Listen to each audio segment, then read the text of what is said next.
అమ్మాయికి ఏ అంటువ్యాధి లేదు, కోవిడ్ లాంటి మహమ్మారి కూడా సోకలేదు. కానీ క్లాస్ రూమ్ లో అందరితో కలిసి కూర్చుని ఎగ్జామ్ రాయాల్సిన ఈ అమ్మాయి ఇలా క్లాస్ రూమ్ బయట ఎగ్జామ్ రాస్తుంది, సపరేట్ గా కూర్చుంది. ఎందుకో తెలుసా? కేవలం అమ్మాయిగా పుట్టింది కాబట్టి అండ్ తను పీరియడ్స్ లో ఉంది కాబట్టి. అసలు ఎక్కడున్నాం మనం? చదువుకుని బాగుపడమని చెప్తారు, కానీ చదువుకునేది ఇలా బాధపడడానికి కాదుగా.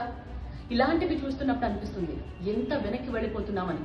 ఎంతో పోరాడితే తప్పించి ఒక చిన్న మూఢనమ్మకాన్ని మనం తరిమేలేం. అసలు ఇలాంటివి ఇంకా జరుగుతున్నాయా అనిపిస్తుంది. తమిళనాడులోని కోయంబత్తూరులో ఒక ప్రైవేట్ స్కూల్లో జరిగింది ఇది. టీచర్ నిర్వాహకం ఇది. అసలు చదువులు చెప్పాల్సిన టీచర్స్ కే ముందుగా చదువు సంస్కారం నేర్పించే స్కూల్స్ ఏర్పాటు చేయాలేమో, వాళ్ళకి వీటిపై అవగాహన కల్పించాలేమో.